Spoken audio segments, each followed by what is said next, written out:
facilidad debido a que posee material sanguíneo y por lo tanto se llega a una necrosis del tejido sanguíneo y por lo tanto ya no se vuelve a solidificar, y también porque pasa el ligamento transverso, el cual va a hacer una presión y va a evitar que el diente del axis se vuelva a acomodar. Y en esta imagen podemos apreciar dónde está el diente del axis y cómo se ha ocurrido la fractura.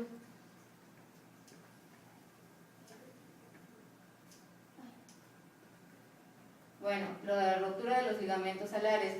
Los ligamentos alares los vamos a ubicar entre el atlas y el occipital. Se dice que están ubicados en las carillas del occipital hacia el diente de la vértebra. Aquí los podemos localizar.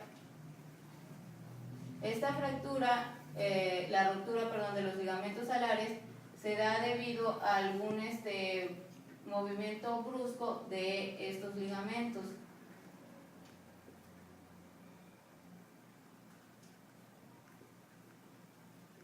Otro caso es la compresión de los ganglios espinales en C2.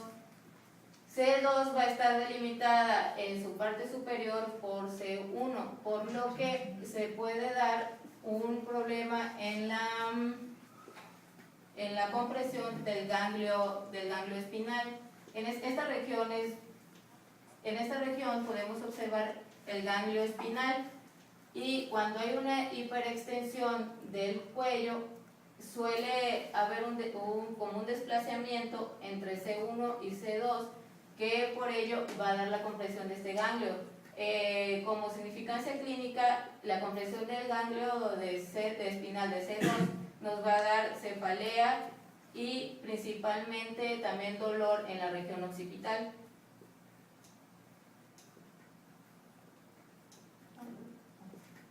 Los movimientos de la columna vertebral. Bueno, se describen tres principales movimientos de la columna vertebral. Los movimientos de la columna vertebral van a estar delimitados por la estructura y la flexibilidad y la composición de los discos intervertebrales. Van a haber tres movimientos principales: flexión y extensión, flexión lateral y rotación sobre un eje longitudinal. Cada uno de estos movimientos de la columna vertebral van a estar dados en diferentes regiones. Encontramos que la flexión y la extensión va a estar principalmente en la región cervical y en la región lumbar. La flexión lateral va a estar dada en la región cervical y también en la región lumbar, debido a la función que cada una va a desempeñar. Y la rotación sobre un eje longitudinal va a estar más dispuesto en la región craneovertebrales, es decir, cuando giramos la cabeza, y en la región torácica.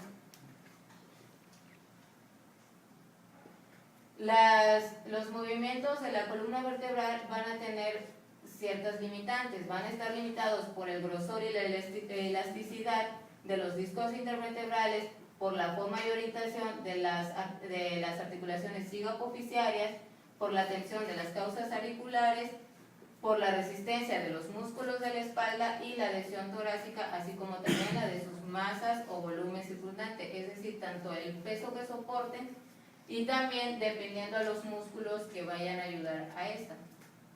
Aquí en esta imagen podemos apreciar la flexión, la extensión y la flexión, y los movimientos laterales, es decir, de flexión lateral y extensión lateral, y la rotación, que en este caso va a estar más pronunciada en la región cervical y en la región torácica.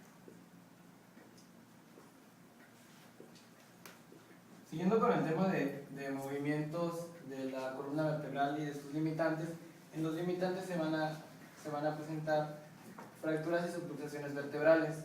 Estas son consecuencias de algún movimiento excesivo o brusco y violento o de un tipo de desplazamiento no permitido en una región específica de la columna vertebral. La fractura pues va a ser un desplazamiento de hueso, y la luxación quiere decir que sale del lugar en donde se encuentra, es un desplazamiento.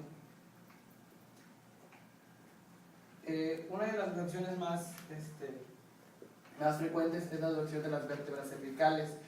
Estas se deben a que la orientación de las carillas articulares en las vértebras cervicales es más horizontal y estas se encuentran menos adosadas que el resto de las vértebras.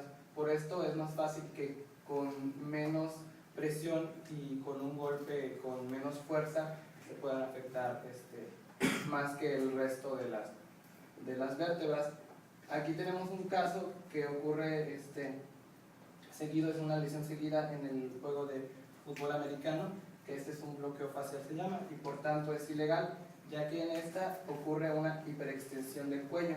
Habiendo una hiperextensión del cuello puede haber fractura por aplastamiento y compresión, y como es una hiperextensión quiere decir que el cuello y las vértebras se inclinan más posteriormente de lo normal y va a ocurrir, por tanto, puede ocurrir un desgarramiento del ligamento longitudinal anterior. Y en esta podemos ver la radiografía. Ahora, casi siempre seguida de la luxación, de la hiperextensión del cuello, ocurre el llamado efecto latigazo. En el efecto latigazo es muy frecuente en las colisiones automovilísticas, ya que la fuerza cinética que lleva al chocar empuja hacia la zona hacia el eje de gravedad del cuerpo, en este caso es el tórax, hacia adelante. Por tanto, la cabeza irá hacia atrás. En el latigazo puede existir una fractura de las vértebras de igual forma por aplastamiento o por compresión. En la luxación de las vértebras cervicales, cuando no son tan graves, no va a ocurrir un daño en la médula espinal, ya que, como sabemos, el agujero vertebral es más grande y por eso va a ocurrir un menos riesgo de lastimar lo que es la médula espinal. La llamada fractura del horcado, que el nombre científico es espondilosis traumática de C2 o de axis. En esta fractura lo que ocurre es que se fracturan la porción interarticular entre la carilla articular superior y la inferior de la vértebra del axis, y se recibe el nombre de fractura del ahorcado, ya que en la antigüedad se acostumbraba a los criminales, a las personas que cometían algunos delitos, la muerte por ahorcamiento, que es por hiperextensión nuevamente del cuello. Entonces amarraban el nudo justo debajo del mentón, y esto al tener un peso de forma repentina hacía que se fracturaran las porciones interarticulares de la vértebra axis. Si se fractura, ¿y a dónde va? ¿Por qué le pasa la sección adelante? ¿Cuál es el segmento que se desliza? Porque tiene que haber un deslizamiento de esa parte de la vértebra fracturada. Ajá. Pues ocurre la fractura y la cabeza pues como se rompen en este espacio, se va hacia adelante.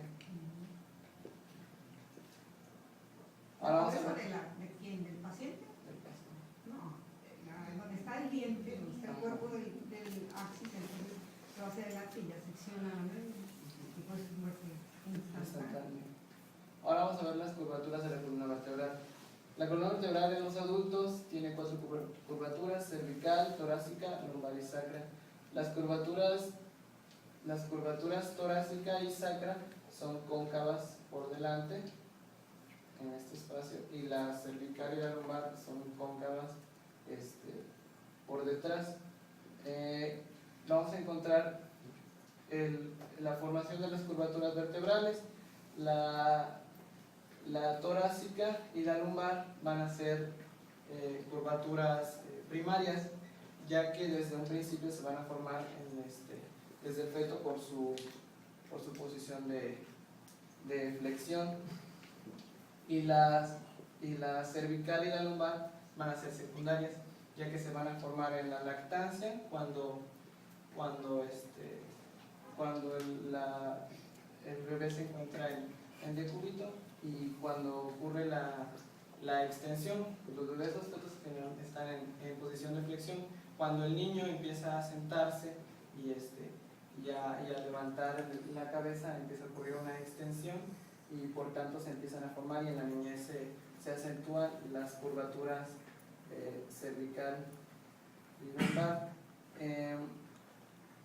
Va a haber diferencias en las curvaturas entre hombres y mujeres. Por ejemplo, una muy notoria va a ser en la curvatura sacra, ya que en las mujeres es menos pronunciada para que el sacro el coxis no protruya el canal del estrecho de la pelvis, por lo mismo que va cuando se ocurre el parto. Curvaturas anormales de la columna vertebral. La cifosis es el nombre común que se le da a la curvatura normal, ya van a ser torácicas y sacras, pero entonces una cifosis excesiva va a dar como consecuencia una curvatura anormal. Esto se presenta generalmente en las personas grandes, ya que existe por osteoporosis existe un desgastamiento de las porciones anteriores de las vértebras, y esto ocurre que el peso vaya venciendo y debilitando a los ligamentos de la columna, y ocurra esta se conoce como, en las personas grandes se conoce como joroba de Dwyer.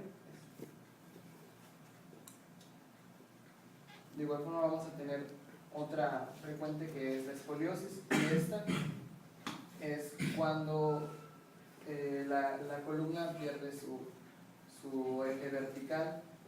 Esto ocurre generalmente en los niños. En las niñas es entre 8 y 10 años, y en los niños entre 12 y 14. Encontré que la escoliosis es una curvatura lateral, y cuando se le pide al paciente, en algunas ocasiones estando en posición anatómica no se les nota mucho, cuando se le pide al paciente que haga una flexión hacia adelante, se va a notar, depende del lado hacia el que sea la escoliosis, la curvatura, que se va a ir más. Si es del lado derecho, las apófisis espinosas de la columna vertebral se van a ir curvando hacia el lado de donde se encuentra la anomalía en la escoliosis. La escoliosis estructural, pues leí y decían que todavía no conocen bien causas identificables. Pero también, por ejemplo, son vértebras en forma de cuña, ¿sí? Mal desarrollo de las vértebras, o sea, que las se hacen vértebras son incompletas, rectangulares y estas dos son completas, están en cuña, y ya se vaya acomodando, ¿no? O la ausencia de una vértebra, sobre todo, por ejemplo, en los niños que tienen una lesión al nacer, el esternocleido mastoideo, la forma de cicatrizar de una forma del esternocleido mastoideo es acortamiento del músculo. Entonces la gente se desarrolla con la carita así volteada hacia el lado mal, y acortado el cuello. Este acortamiento va a impedir que las vértebras cervicales crezcan de la misma manera, entonces van a ir a crecer, o una parte está ahí, la izquierda va a crecer más, y la parte de la derecha va a crecer menos, en puñita. Y entonces esto va a traer como consecuencia pues que va a ir tratando de corregir las torácicas, ¿no? Y entonces va a hacer aparecer la otra curvatura, ¿sí? O sea, siempre tienes que buscar que ya en la época actual, como de idiopático nada, ¿no? Sobre todo en la columna, si ves que está todo checo, pues sí, tienes que buscarle. Bueno, en el MUR venía sí, idiopático, pero tienes que buscarle, por ejemplo, si el paciente te dice, pues ahora opéreme, ¿no? No tengo nada que hacerle, pues le vas a poner, pues si te das cuenta de pequeño, le van a poner que, pues, primeramente los traumatólogos actuales ponen plantilla, ¿sí o no? Si no tienes el pie plano, sopa, que viene con la esta, y que tienes desnivel pélvico, y vienen y te trepan, bueno, tratan de nivelar, y el niño empieza a hacer alteraciones de la biomecánica. Y entonces yo creo que siempre existe una causa, ¿no? Yo no soy traumatóloga ni nada que va a estar. Otra, para finalizar.